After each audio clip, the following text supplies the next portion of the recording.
Thank you. Thanks very much, and good morning, everyone. It's really great to be here, and thanks especially to Sarah for chairing this session, and to my colleagues, Andrew Griffith and Gary Davey, for roping me into this. The theme for this talk and conversation is the challenges of a shifting media landscape, and the title of this year's convention is A World of Opportunity. So I'm happy to be here to talk with you about those things, and also to suggest that in answer to the challenges that present themselves today, it's of paramount importance to embrace that world of opportunity with open arms. Tomorrow's commercial media needs to be able to compete globally and at unprecedented scale, and the opportunity that that embrace provides, creatively, commercially, for our businesses, our customers, and our communities, is immense. Moreover, as we've seen so clearly in this last decade, as Andrew pointed out in his opening remarks yesterday, since Sky last chaired this convention, and I think I was actually CEO then, an appetite for disruption has been the essential ingredient for success in the digital world, a world that we all inhabit today, like it or not. At 21CF and at Sky, we always talk about change not as an outside force, but as a tool, an energy that must be deployed. And we strive to stoke a zeal for change and not a hardy defense against it. Much of what drives 21CF is born out of a 100-year history fueled by exploration, invention, and a restless taste for disruption. We're a company that's been built by asking big questions and taking even bigger risks. We've always looked to drive transformation, not simply to adapt to it. Now, we know from experience that those businesses willing to take risks, to put their customers first, and to invest in themselves will not only be the businesses that succeed, more importantly, they'll be the ones that actually shape the future and make history. It's a culture that's more valuable and necessary by the day. New entrants, along with our long-standing storyteller competitors, will shape a future that will be defined by constant connectivity, nearly limitless choice, and nonstop innovation. And many of these firms are competing and creating across multiple geographies with vast resources to bring to bear in the pursuit of a consumer experience that earns attention and engagement from millions and billions of customers. The competitive environment we're in is unprecedented, and the demands it places on any storytelling business are profound. But to us, this environment of ubiquitous connectivity means more opportunities to share more of our stories and to deliver them in new and exciting ways. New delivery platforms mean room to innovate in how those stories are consumed.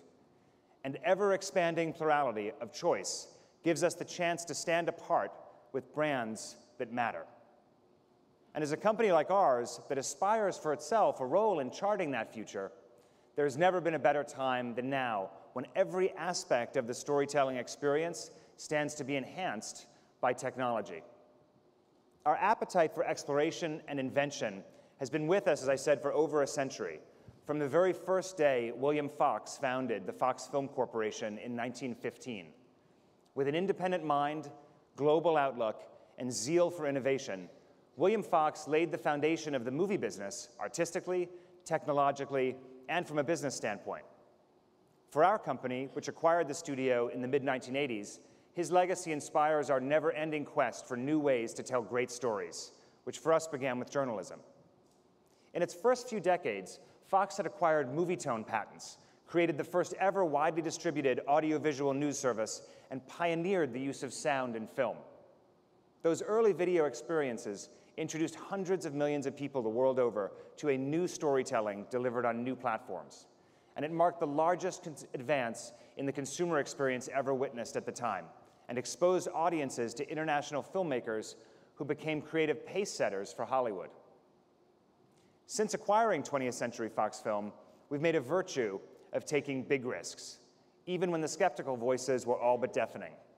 We developed the Fox Broadcast Network, a venture almost universally dismissed at its inception, which went on to become the fixture of the US media landscape that it is today. We founded Sky Television here in the UK and Ireland, and later Sky Italia and Sky Deutschland, dramatically enabling a step change in plurality in all 5 markets that we serve, now 6 with the launch of Sky España just last week. Indeed, our commitment to independent news maybe has no better exemplar than TG24 in Italy. We're up against a monolithic competitive monopoly. We carved out a space for fair and reasonable discourse in current affairs that was sorely lacking in the marketplace. Our creative investment, too, has grown steadily, and the distribution platform has evolved rapidly to be a world leader for our customers.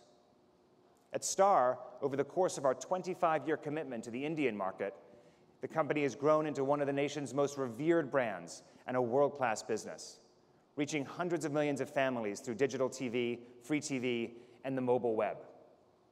And our joint venture company, Hulu, in the US, we're joining in to the dramatic upending of the existing distribution business brought on by a new wave of over-the-top entrants and redefining the user experience, bringing new competition to what had been a calcifying TV distribution landscape. And with each advance, we doubled down with programming just as risky.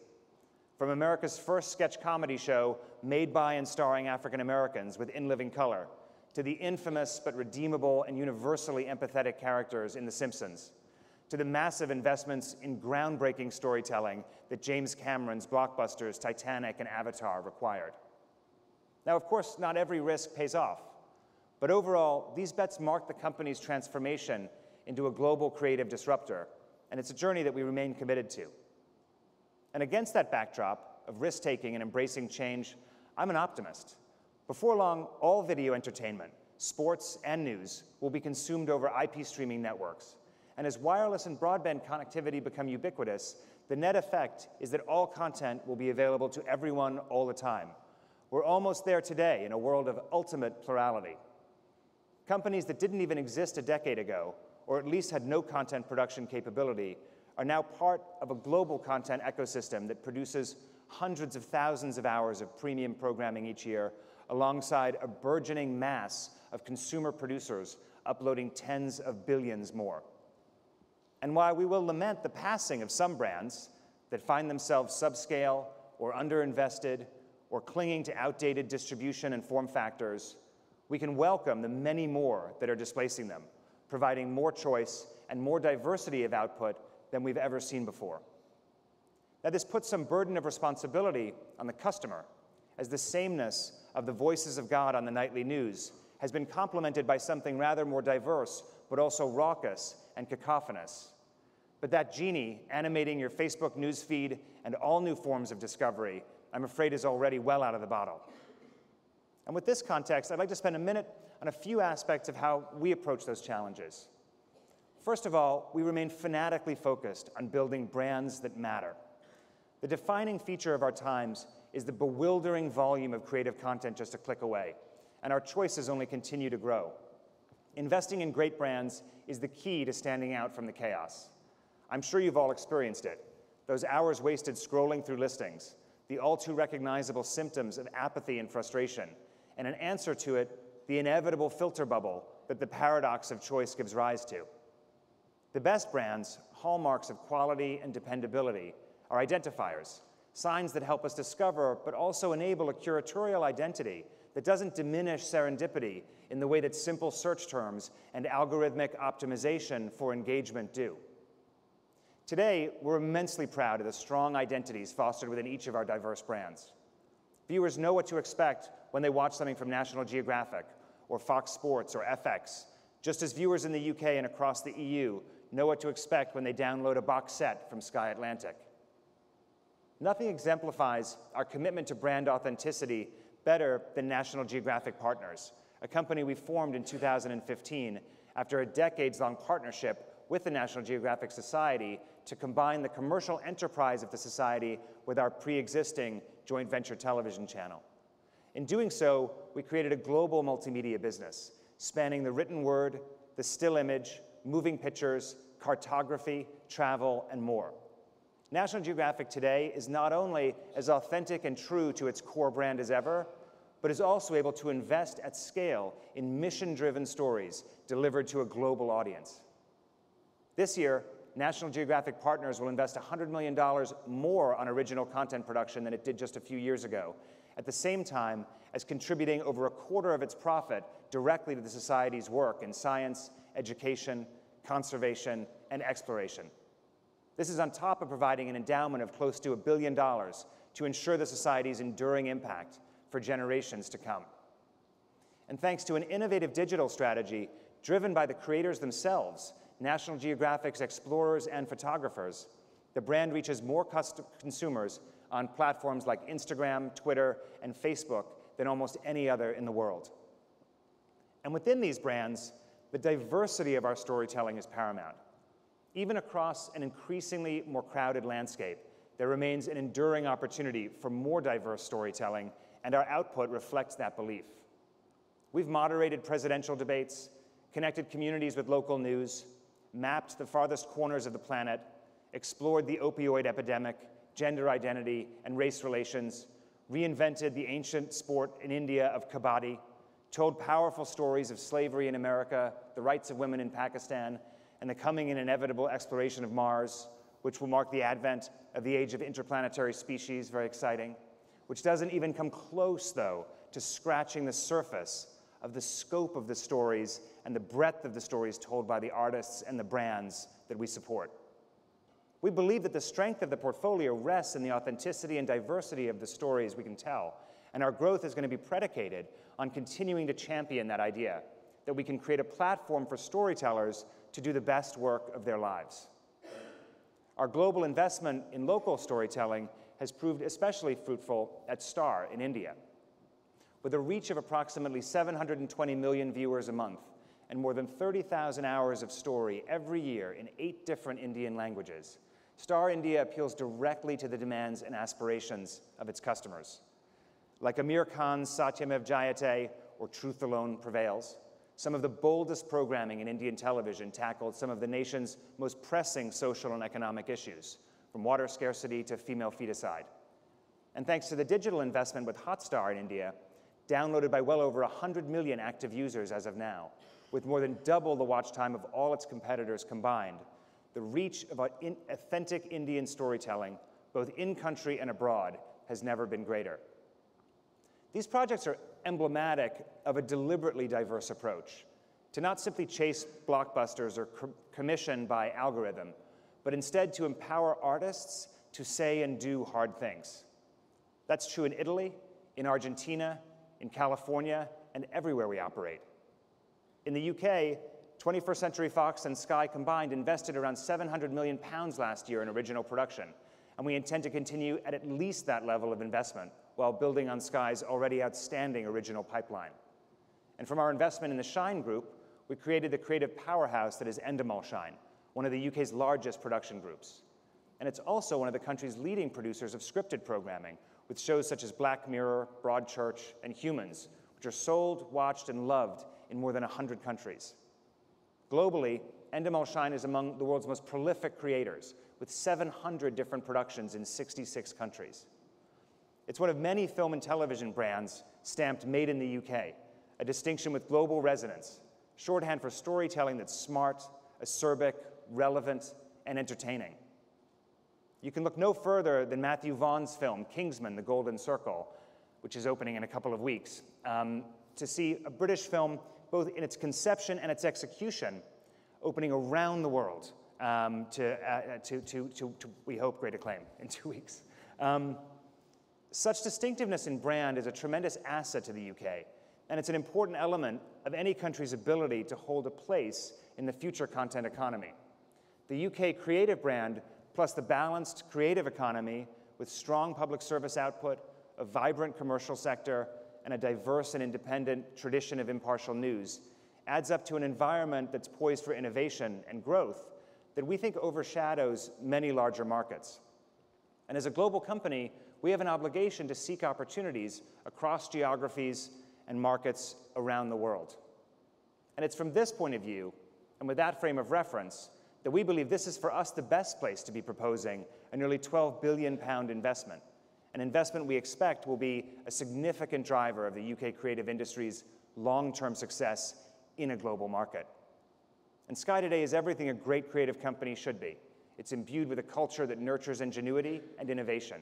It has reach, room to grow, and has worked diligently to become one of Europe's great trusted brands, powered by a distinctive creative outlook.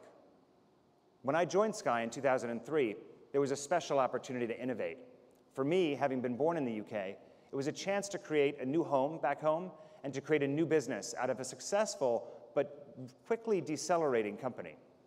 Nurturing, challenging, and adding to a team of people who were passionate about investing deeply in the UK, we achieved a new velocity for the business with a big, big ambition for our customers. We invested more in programming and technology and created new services like Sky Broadband that were game changers for our customers. We also maintained and increased our investment in Sky News. And as I've said before, I'm deeply proud of the journalistic standards at Sky News, the tremendous value it provides to the communities it serves, and the recognition it receives globally. The International Emmy that it won for its coverage of the 2005 London bombings, and the fact that it has been voted the Royal Television Society's News Channel of the Year for a record 10 times. I'm also proud of its track record of innovation within the British tradition of television news provision, while also reaching new markets with Sky News Arabia and expanded distribution around the world. And under Jeremy Darroch's leadership as CEO, Sky has reached new heights and is today a world leader, not just a local champion, in an intensely competitive sector. At 21st Century Fox, we often speak about simplifying our business, focusing on core brands and creative output that matters, and taking the many steps required to get there. So we've shed non-core assets, we've consolidated our joint ventures, we've invested in those core operations, and created new capability sets within the group, and simplified our management structure, all as a part of a realignment of the company around the future of video. And with our December announcement to acquire the balance of Sky and wholly consolidate the business, we took another major step in our pursuit of that goal. But as our heritage tells us, past performance is no guarantee of future results. Although brands that matter and diverse storytelling will remain necessary conditions, we will still need the freedom to take risks and the strength to compete that only comes from global scale. Scale provides the confidence to invest strategically, take risks, and support the development of new technologies and innovation, critical attributes in this dynamic period. It's what allows us to take big creative swings and empower a diverse range of artists to tell breakthrough stories that can drive meaningful change. But we're not after scale for scale's sake, nor should scale come at the expense of authenticity and quality. Those factors all played into our rationale for moving forward with this transaction, built on our belief that there exists huge opportunity for companies and countries willing to act decisively and capitalize on the economic and social benefits that this industry can create. Inward investment in the UK creative economy and the positive signal it sends to companies around the world is more important than ever as the UK prepares to chart its course outside the EU. Indeed, the soft power of the UK's creative identity is going to be a big part of that story.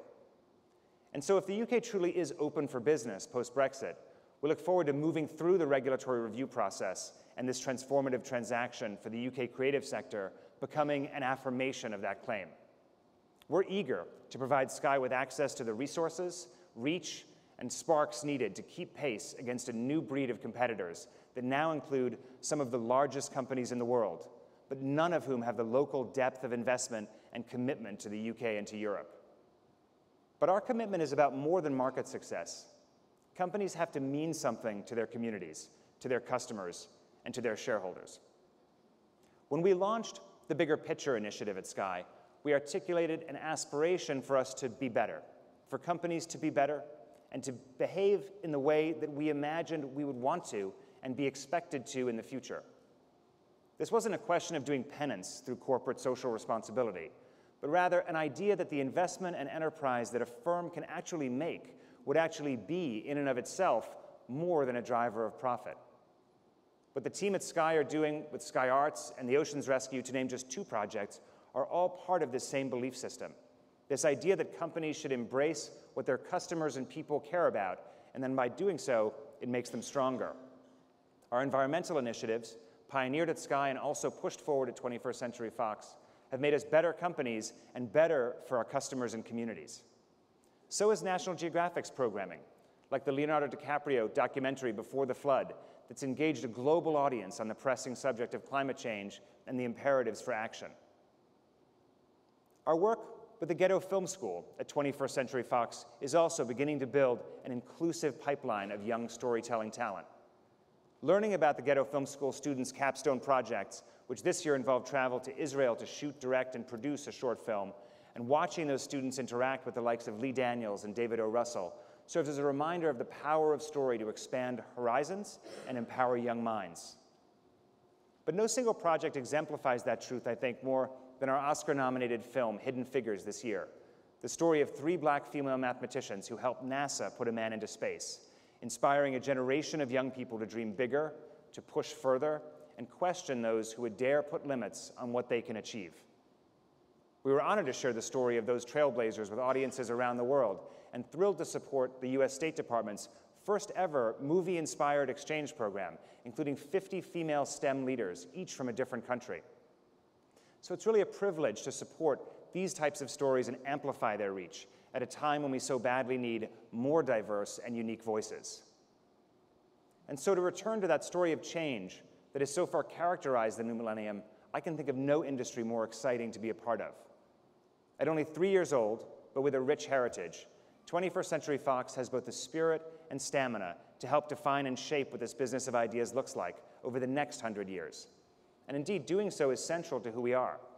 That's because creating powerful art that earns attention, nurturing big brands, and producing stories as diverse as the populations they serve are the essential ingredients for long-term success and growth. And I'm hopeful that here in the UK, a major chapter of our company and the entire industry will be written, with benefits shared broadly across the economy and society.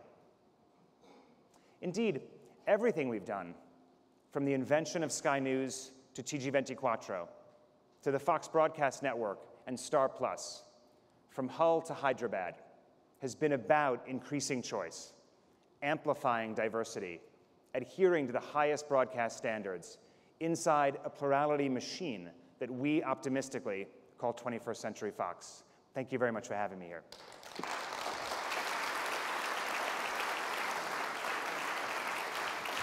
Thanks, Sarah.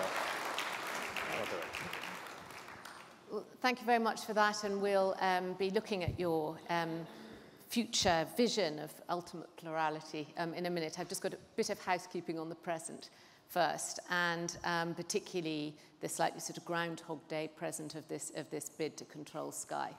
And what I'm interested in, first of all, is sort of what went wrong, you know, that this time the tactics seemed different. You know, you sort of played nicely, it was less aggressive, and yet the decision's the same. And I wonder if the message that comes through that the problem in the end is that you presided over this rotten culture at News International and again at Fox News, and that people just don't trust you. I mean, is that what you think the message is of that decision? No, I don't. Well, first of all, I would say I think they're completely different processes. So when we first sought to acquire the balance of Sky that we didn't already own, actually it never went to the Competition and Markets Authority, and the decision was made and negotiated at the time to offer a number of undertakings that were probably sufficient to deal with any concerns about plurality. At the time, though, obviously we had discovered, you know, as you say, a rotten culture. I would say we can talk about culture, and we should talk about culture a little differently, but obviously we had, you know, real governance issues at News International from the past about what had happened with the phone hacking. There was, you know, whether illegal things happened and so on and so forth, and we really had to deal with that and focus on that and deal with those things at News at the time. But what's changed, first of all, is the companies have separated. News Corporation is a separate entity and has its own business and its own majority of independent shareholders and board. And at 21st Century Fox, this company that we've created, the television, entertainment, and news business, the sort of video business, if you will, is something that's continued to grow. But we also think that as we look at the marketplace going forward, scale and simplicity and the ability to get products out faster, invest more in innovation, invest more in creative programming when we're dealing with competitors like Amazon, Google, Facebook, Netflix, et cetera, is something that's going to be fundamental. So we decided that this was the best place to move the ball forward on that. And I think the process is different. I think actually, you know, obviously we were disappointed that the CMA reference came on the broadcast standards and plurality side, and we've written and been on the record about that. But we're also really looking forward to engaging with the CMA. We have a clock on this now, and we have a process, and they have a reputation for probity and seriousness. And we look forward to presenting that evidence and doing this in a, you know, in a very straightforward way, and we're confident that it goes through. The point about culture, though, I think is a crucial one. And I think, look, in a large organization, you know, at 21st Century Fox, it's about 30,000 people. It's operations all over the world. And Sky is about 30,000 people as well. You know, there's always things that are going to go wrong. And the question is, how do you respond to them, right? And how do you actually deal with them? And can you front up to them and do that? So in instances where things emerge from the past that you then have to deal with in a new way, you have to also sort of remove some of the noise around it, try to get to the facts, and then present those and deal with those as they come, but also send the signals. For example, I mean, I know you're going to ask about it, you know, at Fox News, you know, we had a situation where we learned of, you know, bad behavior, sexual harassment. And the key issue for me was not, you know, what we're going to do. It was, what are the facts, and then how do we react to them in the right way, and do it quickly and loudly so that everyone can understand that certain things are intolerable. And I think we've done that. And we'll continue to do that. And I think it happens, no organization is going to be perfect, but the question is, how do you react to those things and then send signals to the rest of the organization to say, this behavior is no good, this behavior is good, and doing that, you know, in an effective way. And I suppose one question is that although you know, the companies may have changed, you know, it's the same family at the heart of it.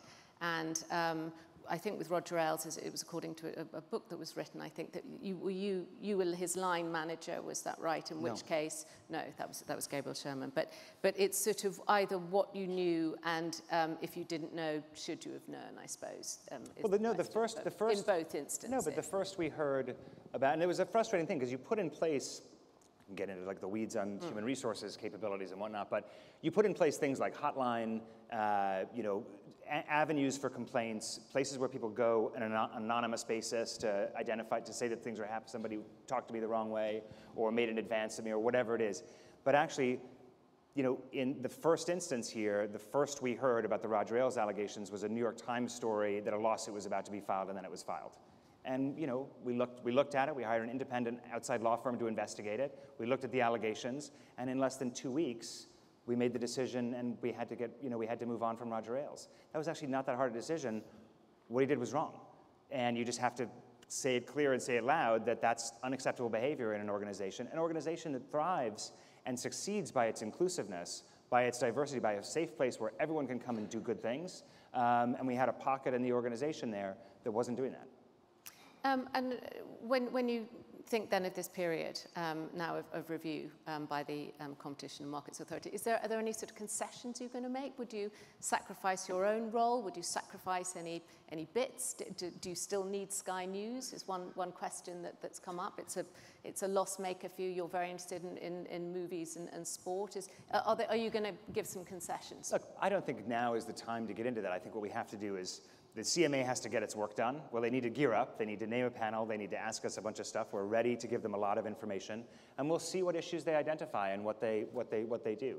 You know, But do you have some cards you can share a little bit? No, look, I think the facts are straightforward, and actually all of our submissions have been made public. We insisted on them being public immediately because we wanted transparency in the whole process, and you can go read them for yourself on issues around plurality, on issues of broadcast standards, and so on and so forth. So I think actually, you know, we're actually pretty confident as we go through this because the independent expert regulator, who we just heard speak so eloquently, you know, they did a really thorough job. And it wasn't a short phase one review, it was actually an unusually long one. It's been 8 months or 9 months since notification, or since the announcement of the deal, a little bit shorter since notification. And it was a very, very thorough process. We heard Sharon reiterate that, and we think actually that work was very solid work. We personally don't think that the plurality issue in an age that we're in today with the number of sources and what's happening is such a big issue, but we're happy to engage with the CMA on that, and we're looking forward to it.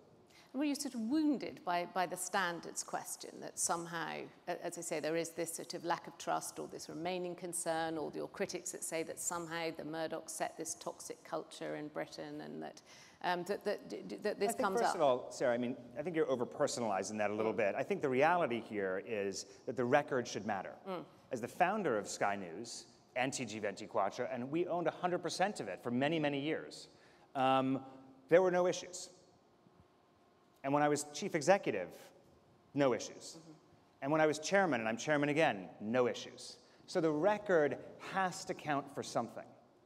Whether or not 30 years ago, someone has a grievance about a political position that a newspaper took that is no longer a part of the business is irrelevant to a process that should be transparent, that should be fact-based, that should be evidence-based, and should get to an answer that makes sense for the UK economy, for the creative economy, and for the thousands and thousands of people who work at Sky and at 21st Century Fox who just want to go and build something great.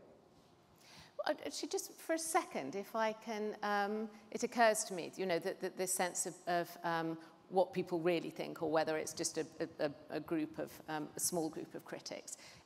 Could we just do a sort of quick show of hands in the audience of who thinks that this deal should go through, that it was wrong to hold it back? Well, that looks, would you say half there? Way more than half. I mean... Which is interesting. So I'm not sure how representative that is, but there we go. So and one more question then on the sort of change of culture. You said in your talk just now, this great belief in the risk and the innovation and starting something new. And actually, you know, if you think of your father, you know, a buccaneering figure who took big risks, and then where that gets you, I guess, when you've gone through that phase of when it becomes sort of mainstream, then it comes into questions of governance and how much the culture's changed generationally. Your father's a Trump supporter. What's your position on Donald Trump? You know, I was having a debate with a colleague of mine yesterday, and we were wondering what kind of questions you were asking. I said, I bet you she asked about Donald Trump. And he said, so why? Yeah. Well, why would you do that? Well, so, is that your father? I think, yeah. Look, my politics aren't an issue here. Do you discuss politics with your dad? Not really, no. But climate change is different. You know, you have different positions. And I've been very clear on that position. Yeah. I've been clear corporately on that Yeah. position and clear personally on that position and on a Yeah. number of things. But I think, you know, it's an irony that, you know, in the U.S. in some, you know, sectors they think I'm the raging liberal environmentalist tree hugger, and here I'm the right-wing demon who's going to foxify everything. And I'm glad of that because I think mystery is kind of an important kind of part of an identity, Yeah. but it's and I prefer it that way. So. But look, there's a little bit of tension. I mean, but for let's instance, go back to the generational point, Yeah. though, or rather the risk-taking point Yeah. of culture. I think the point about a culture like ours is that it always evolves, but there are kernels and core thoughts within it that have to be preserved and that give us strength. And I think that risk-taking, but more than risk-taking, it's really a restlessness. It's about, and I try to articulate this as clearly as I can, it's about never overestimating your customer's satisfaction with the status quo. Right? Because that's really where you start to see opportunities. So in the United States, everything's fine. There's 3 television networks. Who would ever want more? Well, actually, a 4th broadcast network was pretty successful. And now we've seen this explosion in television choice happen there. In the United Kingdom, when Sky Television launched, there were 3 television channels, and 2 of them were state-owned. And everyone said, we have enough.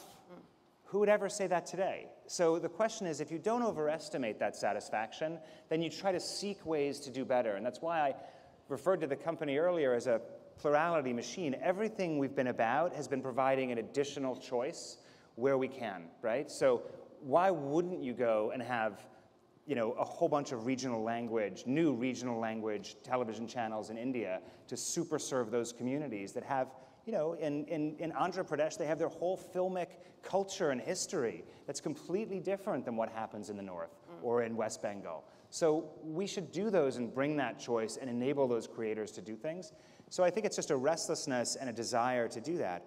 But I also think, you know, in the UK, you talk about when businesses, you take the risk and then it becomes samey, you then have to challenge yourself, and you have to, and I really mean it when I say you have to have a real appetite for change. You have to say, what am I going to do differently today at work? How am I going to change what I'm doing to make myself incrementally better and to do something better for our customers?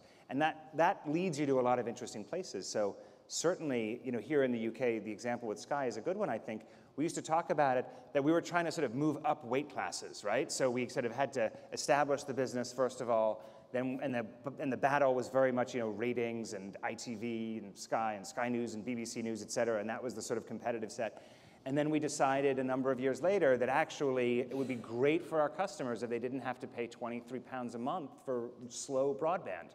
So we decided we had to go take on BT, which was really exciting for the whole organization because they're massively much larger than we are. And it was great, and customers responded, and now we look at it and we say, what more can we do? How do we do things in Italy? How do we do things in Germany? So that How do we thing bring of this doing new things, service to Spain? So that thing by nationality, which is interesting, that Fox News obviously has a place in America. It may divide people, but it has its place. The question was made earlier that you chose not to have Fox News here. Is it that you think somehow it doesn't suit the British way? And how do you respond to the concern that could Sky become Fox News with British accents if somehow you're given more power over it? Look, well, first of all, I mean, on the first point about Fox News is that it's entirely designed for an American audience. And the competitive dynamic in news, and particularly in political opinion in the United States, is very, it's a political polemic sometimes, right? Whether it's Jon Stewart, or now John Oliver, I guess, or The Daily Show, or Stephen Colbert, or Sean Hannity, or Rachel Maddow. That's of a set of political commentary and polemic that is that's valuable to customers. I think largely, people go to those places to hear sometimes what they agree with. I'm not, that's what they go into their place and they feel safe there. That's a very different competitive dynamic and a very different set of circumstances than here. The reason that we took Fox News off it is very, very expensive from a transponder, from a cost point of view to run it here, and really only a few thousand, I think 2,000, less than 2,000 viewers watched it, and it was at a pretty heavy loss, right? It was just a lot to do, and given the fact that then if there was going to be an additional set of compliance procedures that would impact the channel in the U.S. that you had to put in place for one market that had 2,000 viewers in it, it was just not a commercial decision that made any sense, and actually had been planned for a while back to eventually come off in the UK. And does it make you uneasy, though, yourself? I wouldn't judge your liberal. Can I answer your second? Well, just on your views of Fox News, so that when you're watching it, if, for instance, while you were condemning the far right after Charlottesville, Fox News being accused of making very offensive remarks about Obama and his place of birth and so on. Does that make you uneasy, or are you happy to see plurality of views that you don't have to agree in your own I think diversity of views and diversity in the news business is a good thing, right? I think that makes a lot of sense, and I'm actually proud of it when I look at the news coverage at Fox News. What you don't see in your Twitter feed about Fox News, Sarah, because you're probably not one of those 2,000 viewers, is you don't see Chris Wallace take down Scott Pruitt, the EPA administrator, over a number of climate change and science issues, right? You don't see really hard-hitting reporting around politics, et cetera. When you forget, it's so easy to forget, Fox News was the one TV channel that was boycotted by the Trump campaign. So you can make the narrative that you want to make, but actually I think you have to be evidence-based, right? So, and I do think that a diversity of views can be a really healthy thing. And I'm proud of being in a company that can accomplish that diversity and that can have that plurality. To your second point, and I saw, there was this question earlier about plurality within a sort of channel versus plurality of owners. They're two different things. I just want to be careful here. The plurality argument is about whether or not a transaction results in an insufficiency of plurality of owners, right, of people controlling media outlets. The impartiality piece is about balance on a licensed news channel and a news service. And they're kind of different things. You could argue that they're inconsistent, but they are what they are.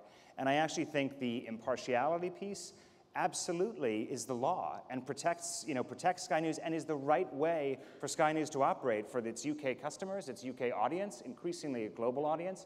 And you don't really need a set of laws to say, how do I want to make this something that's a great journalistic sort of output? I think in the UK viewers are accustomed to that, and they actually really like it and value it that way.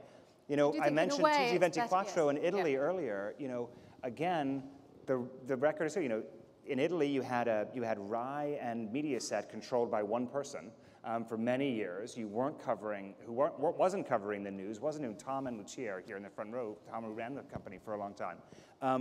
It was important to have an impartial, serious news provider come out there and actually be able to lay out the facts. And for 11 years, under 100% ownership from 21st Century Fox, TG24 did incredible work, and now, combined with the other Skies, it continues to do incredible work. I think in a way, Sky meets broadcasting standards better than the BBC, who you accused, I think, of capable of chilling authoritarianism. Do you think that's more of a sort of threat? You're paraphrasing that, Sarah, but it's, I think the, well, you are. Yeah. I think Ofcom did a really thorough report on this, and they are the expert regulator in this area, and what they found was that our record generally at 21st Century Fox and Sky was comparable to any of the other broadcast license holders, including the PSBs and the BBC, and there was no material difference there. I think we've got time for a couple of questions on world of opportunity, future-proofing your business. If we could take the gentleman at the back, because his hand's gone up higher with a piece of paper. And then I'm going to insist on a woman, because I can't see any women asking questions. Yeah. Thank you. Evan Harris from the Hacked Off campaign. My question, you rightly said you want to be transparent and accountable. I was just wondering, therefore, whether you had any objection to the continuation, the finishing of the judge-led inquiry, the Leveson inquiry, that was set up to explore specifically the extent of criminality that took place at News International and the extent of corporate government mismanagement. And if you do oppose it, why have you changed your mind since your father's most humble day? Look, when he did support it. To be honest, lately, I don't know what the status of the next phase of that is. I think it's a decision for government. Whether what's your view, though? Look, I think it's a decision for government. I mean, that's their job, and they have to decide how they're going to go through with any of these things. Have you lobbied in favor or against it, your company? The government won't take a meeting with me, so we don't. Perhaps, Karen, this afternoon we can discuss many things, I think, can we? But can we have one more question? A woman in the second row here. Do we have a microphone here? Yeah, just on the second row, if we could get a microphone over here.